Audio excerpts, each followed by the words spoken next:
Hang on, it's thinking. All right, so today we're going to spend some time taking a look at the resources that we can use in the TDSB Virtual Library to help with our science inquiry project.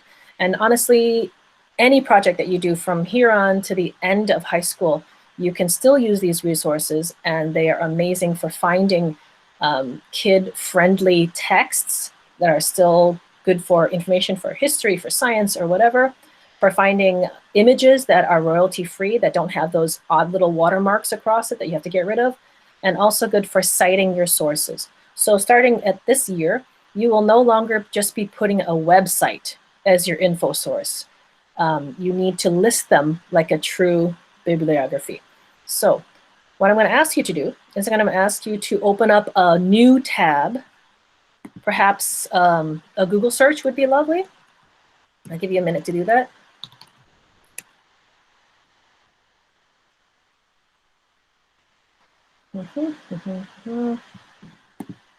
While I do it the same. All right, so let me present what I've got on screen.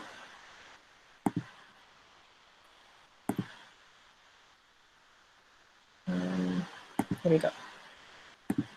All right.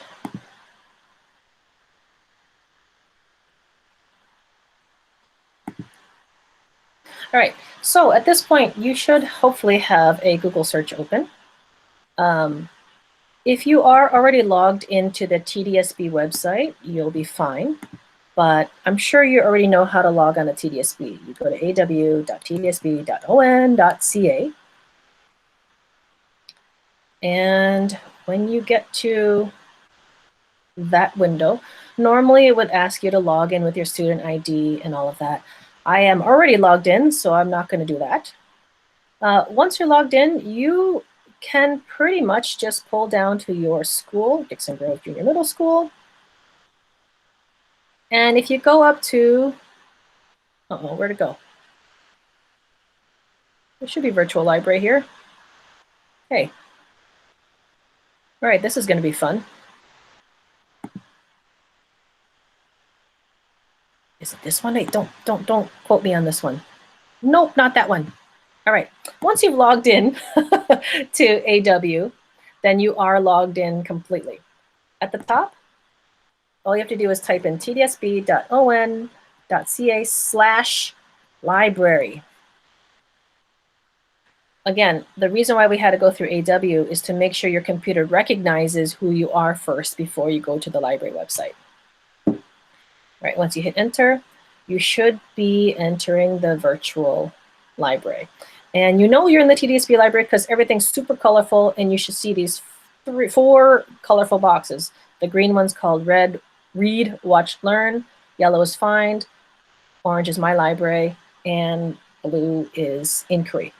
So if you are doing research and you want to find some good information that is in a language that is helpful to a grade 8 or high school student, Google will give you so much stuff that sometimes you don't know how to sift through it and to find the stuff that is understandable, because there are lots of scientific journals out there that are very sciencey sounding but don't help you with what you need to do.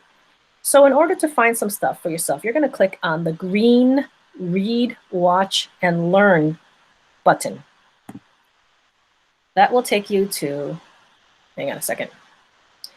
All right, this will take you to a huge list of apps that are useful for research. Now, the one that I like the best is this first one up here called Botanical School. Britannica used to be like a whole encyclopedia manufacturer. They basically had one giant book for every letter of the alphabet with all the fascinating, interesting things that they could publish. Of course, as soon as you publish a book, all that stuff becomes outdated because there's new stuff to learn. But I find that this one is the most useful when you're doing research. There are some other things down here based on grade. So if you look at the Learn 7 to 12 stuff, a lot of these things are great to give you an idea of what other publications are out there. Teen Health and Wellness is a wonderful site for any health research that you have to do. Global Issues and Context is also a great website for any kind of social studies, current event things that you're doing. And look, there's Edwin. Remember how we couldn't get into Edwin before? Well, if you went through here, it would log you straight in without having to do extra login stuff. I didn't know it was here. So anytime you want to go to Edwin, there it is. At the bottom, there's my blueprint.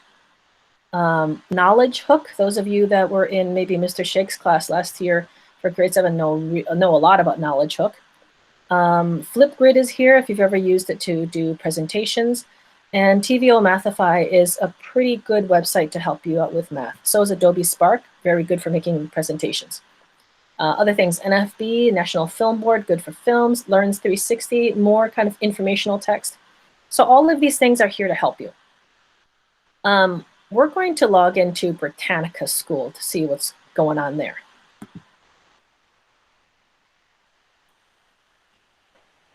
All right, if for some reason, when you click on Botanical School, you don't immediately see these 3 little puny trees, that might mean that you have to log into this separately.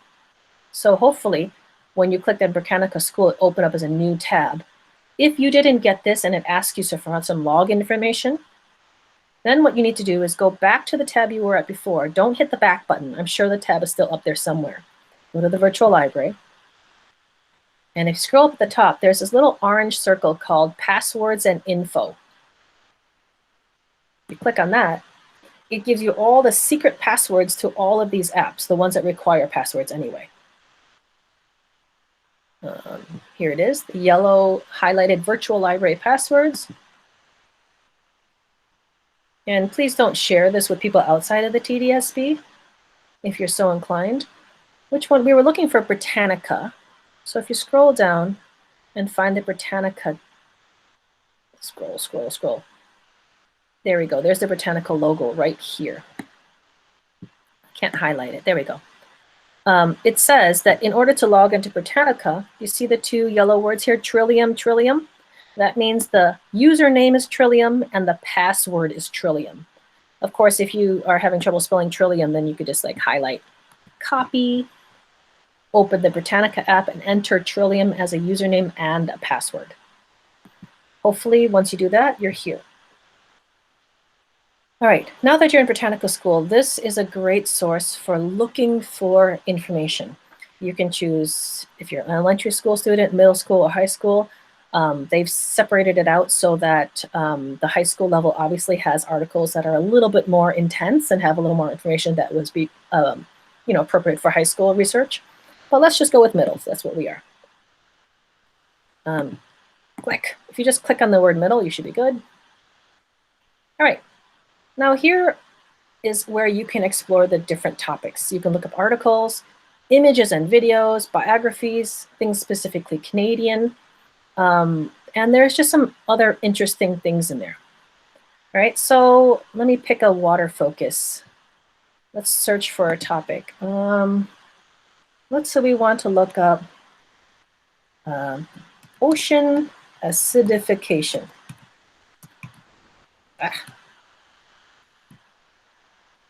Now, since I know nobody's chosen that as a topic, I'm just going to go with that one for now, just for information. Oh, they didn't like that one. I changed my mind. Let's look up marine pollution. Or I forgot marine pollution. Ocean pollution. Let's just go with ocean pollution. All right. There. That's a little easier. So they've given us all these articles and images that we can use and little videos that we can use related to ocean pollution. Let's click the first one. Let's see what it'll get us. And now you've got very textbook looking stuff that you can read and help you get the things that you need. If you wanted to print it out, you can click print. If you wanted to cite it, and we'll talk about citing things in a second. If you use, well, actually we'll talk about now. If you use any of the stuff from this article, if you click the cite button, it will give you a bibliography entry that you can copy and paste right into your doc. So no longer are you just going to be, highlighting the web page up above, but you're going to be listing things like this. All right. Some teachers in high school will suggest that you use a certain type of bibliography. There's like different kinds, like MLA, APA, Harvard, Chicago. Just leave it at MLA unless they specify. You can copy it and you can paste it and put it on a bibliodoc. All right, so that's only if you use anything from here. All right, so that's how you use Botanical Middle School. Let's go back to the beginning there. Uh-oh, I think I clicked the wrong thing. Let me just keep hitting back. Okay, if you want to use some images, say, oh, look, I want to use this picture right here. Well, you can very easily, you know how to screenshot or copy a picture. Some sharing options, it'll give you some options on how to copy it. And, oh, it makes it even bigger if you want to. If you wanted to cite this to tell that you borrowed this picture, then you're going to need to click on Media Details.